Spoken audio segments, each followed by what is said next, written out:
Saudara-saudari yang terkasih, pada kesempatan ini kita akan melihat tentang konflik sosial. Konflik sosial yang mau disoroti di sini adalah bagaimana kita melihat konflik sosial menurut para ahli sosiolog dan faktor penyebab terjadinya konflik sosial. Secara sederhana, konflik adalah saling memukul, saling tonjok. Namun sebelumnya kita melihat konflik secara etimologis. Kata konflik berasal dari kata bahasa Latin confogere yang berarti saling memukul.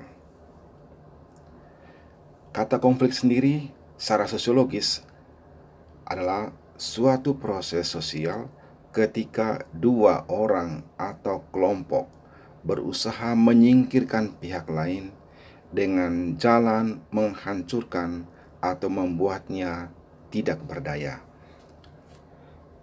Di sini kita sudah melihat arti konflik secara etimologis dan sosiologis. Secara etimologis, konflik berasal dari kata bahasa Latin confogere yang artinya saling memukul.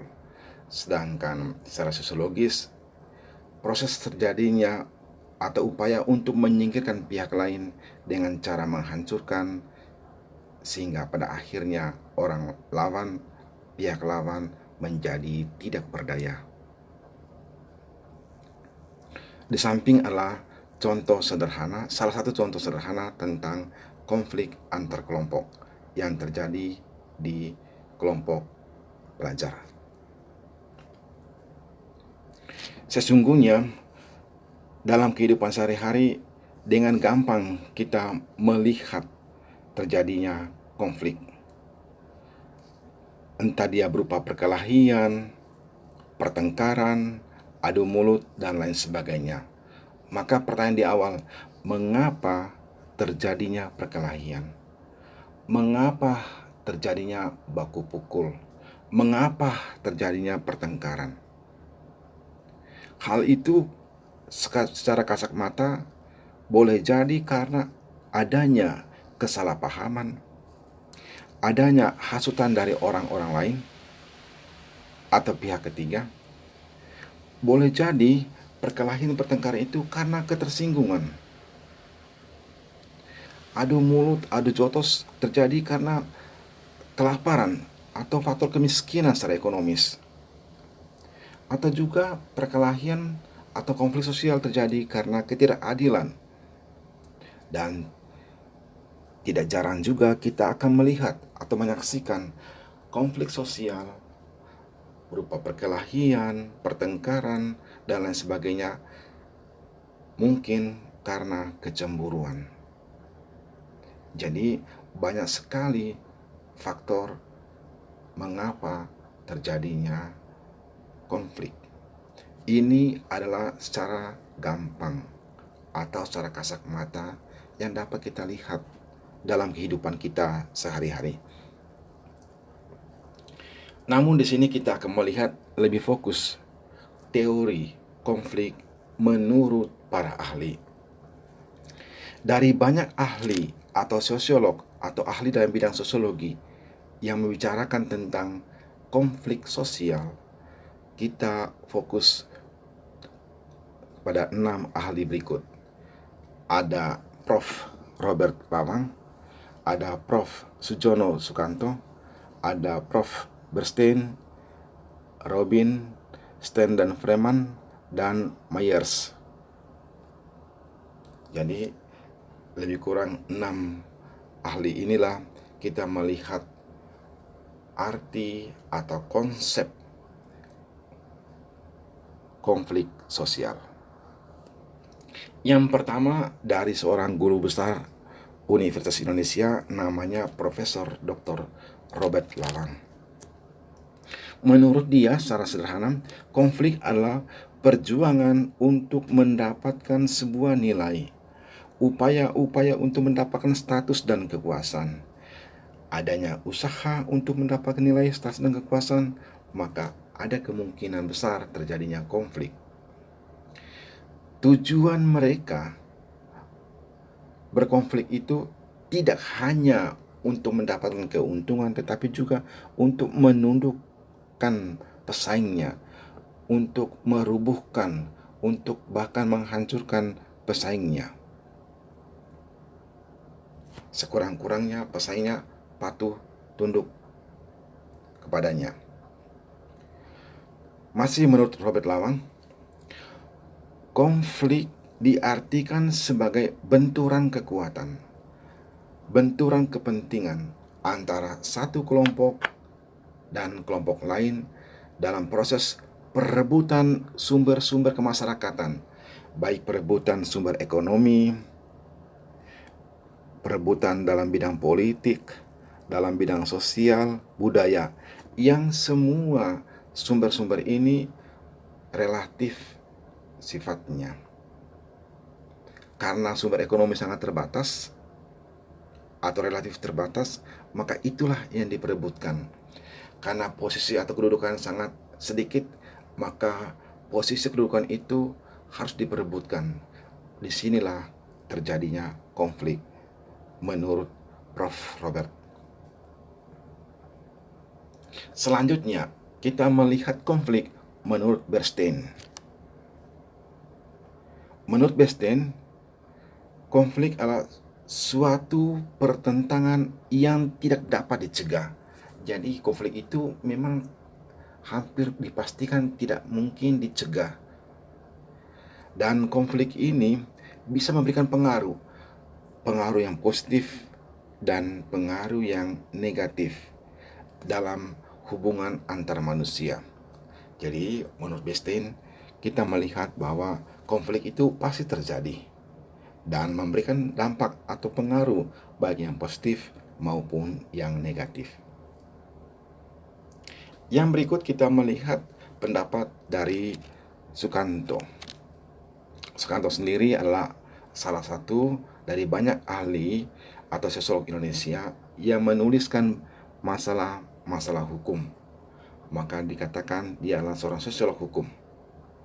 Menurut Sukanto, konflik adalah suatu proses sosial ketika individu atau kelompok manusia berusaha untuk memenuhi tujuan dengan jalan menentang pihak lawan disertai dengan ancaman dan kekerasan.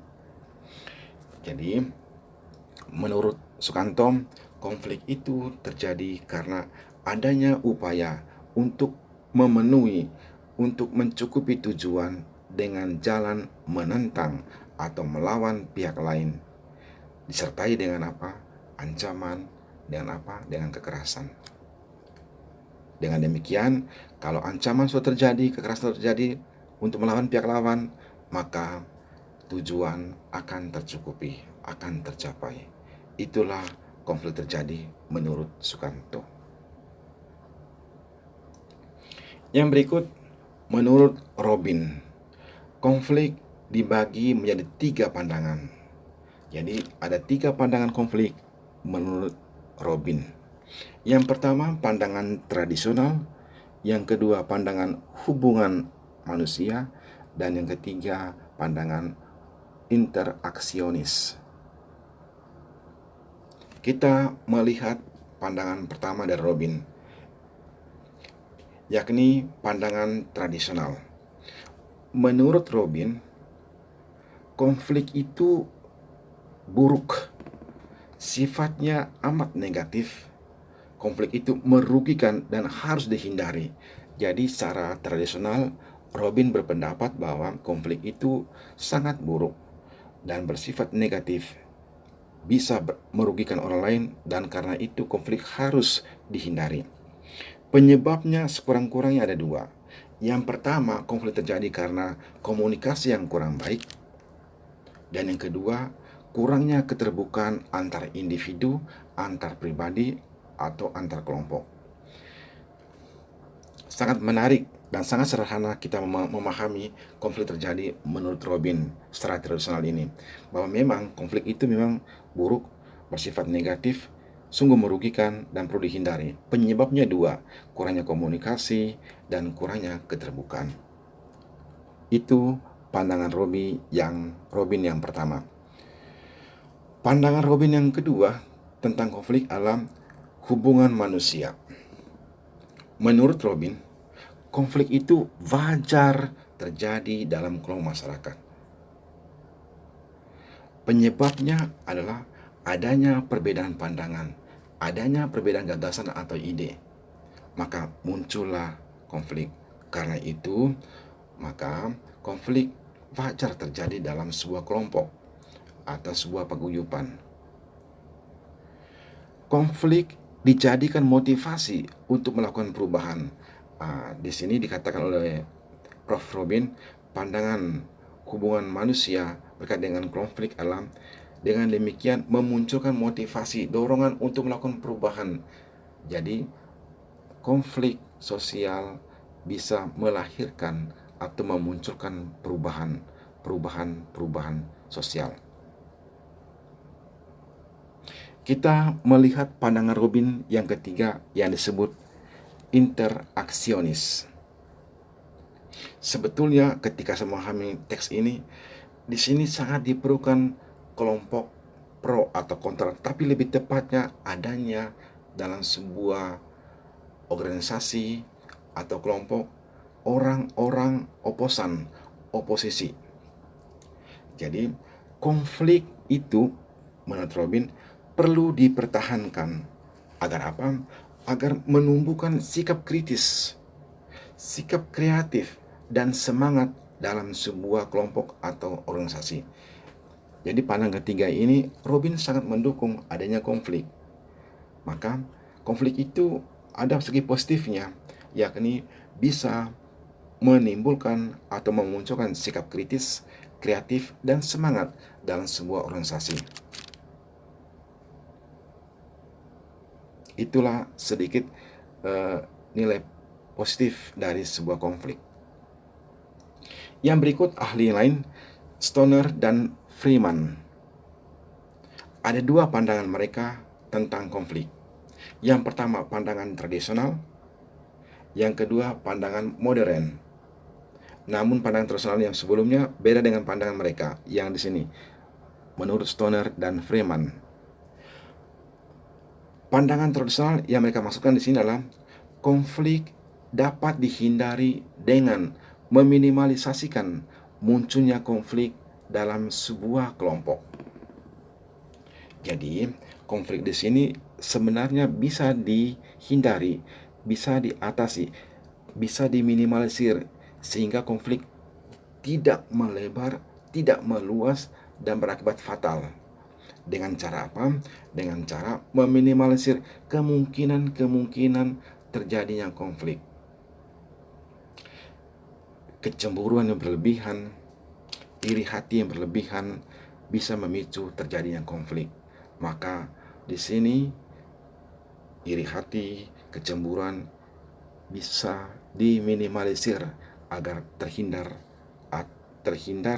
dari konflik, terjadinya konflik. Yang kedua, pandangan modern. Menurut Stoner dan Freeman tentang konflik secara modern, konflik tidak dapat dihindari. Artinya konflik pasti ada selagi masih ada kelompok sosial, masih ada kelompok manusia atau individu-individu. Konflik pasti ada. Menurut mereka, konflik muncul karena beberapa faktor, antara lain karena struktur organisasi, karena perbedaan tujuan atau maksud atau niat baik, karena adanya perbedaan persepsi atau pandangan, dan juga karena adanya perbedaan nilai-nilai yang dianut. Inilah sedikit informasi menurut Stoner dan Freeman tentang konflik sosial, baik secara tradisional maupun secara modern. Yang berikut menurut Myers. Secara tradisional, menurut Myers, konflik itu buruk, maka harus dihindari. cek dengan pandangan sebelum tokoh lain. Yang kedua, masih tradisional, konflik sebagai penyebab pecahnya suatu kelompok atau suatu organisasi. Karena berasal dari pengalaman-pengalaman bahwa konflik itu sangat buruk dan bisa berakibat akan perpecahan sebuah kelompok atau organisasi, maka sebaiknya konflik itu harus dihindari. Paling tidak harus diminimalisir, sehingga tidak terjadi perpecahan dalam sebuah kelompok. Ini pandangan Myers secara tradisional. Pandangan lain dari Myers adalah pandangan kontemporer. Menurutnya, konflik itu tidak dapat dihindari. Pasti terjadi konflik, kapanpun dan dimanapun.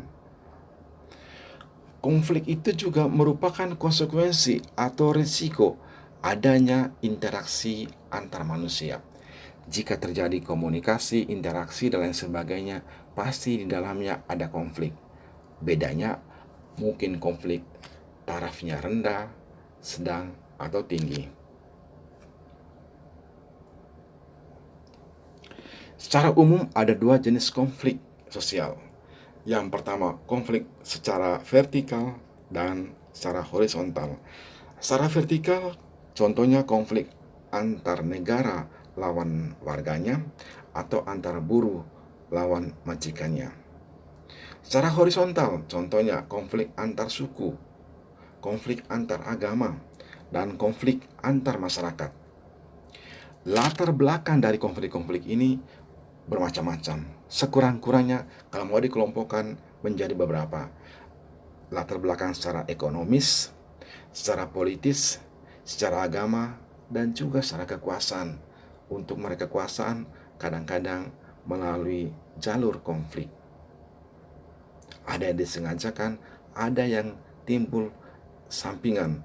Karena ada kekuasaan, maka muncullah konflik-konflik atau gesekan-gesekan. Beberapa pola konflik dalam kehidupan sehari-hari. Di antaranya konflik internal di dalam suatu masyarakat lokal. Konflik antar masyarakat lokal dan pemerintah daerah. Konflik masyarakat antar daerah. Konflik antara dua atau lebih pemerintah daerah. Konflik antara masyarakat lokal dan pemerintah pusat sebagai penyelenggara negara. Konflik antara pemerintah daerah dan pemerintah pusat. Konflik antar elit di pemerintah pusat yang berimbas pada konflik masyarakat di tingkat lokal atau tingkat daerah. Inilah beberapa pola konflik dalam kehidupan sehari-hari. Yang berikut, kita melihat secara umum faktor penyebab terjadinya konflik sosial. Sekurang-kurangnya ada 3 faktor penyebab terjadinya konflik sosial. Yang pertama, adanya perbedaan antar individu. Yang kedua, adanya perbedaan latar belakang kebudayaan. Dan yang ketiga, adanya perbedaan kepentingan.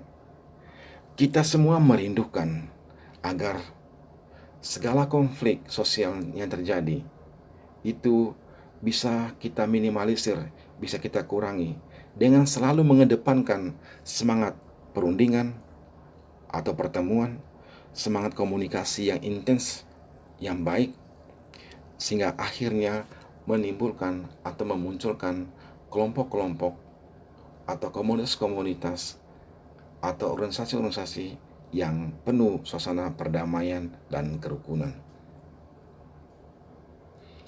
Sebagai latihan, dalam kehidupan kita sehari-hari, kita kadang atau mungkin sering melihat percekcokan, melihat gesekan-gesekan antar pribadi, tegangan dan lain sebagainya. Setelah menyimak segala informasi, khususnya disampaikan oleh para ahli di atas tentang konflik sosial, pertanyaan kita adalah, sejauh pengalamanmu, apa yang pernah Anda lihat, atau mungkin apa yang pernah Anda dengar, atau apa yang pernah Anda amati, dan mungkin yang pernah Anda alami, maka muncullah pertanyaan berikut selanjutnya. Tuliskan sebuah pengalaman konflik yang Anda atau kelompok Anda alami atau Anda dengar, Anda lihat dan sebagainya, yang masih membekas atau berkesan dalam benakmu. Selanjutnya, dari pengalaman konflik tersebut, menurutmu, mengapa atau alasan-alasan terjadinya konflik tersebut? Apa saja alasan terjadinya konflik seperti Anda tulis dalam pengalaman konflik di atas? Dan pertanyaan terakhir, menurutmu, apa saja solusi atau jalan keluar penyelesaian dari konflik yang pernah Anda alami tersebut? Sebagai penutup, akhirnya segala informasi tentang konflik sosial, khususnya dalam praksis hidup kita sehari-hari, kita sungguh merindukan hidup yang rukun, hidup yang damai, hidup yang sehat, dan sungguh menyenangkan. Tuhan memberkati.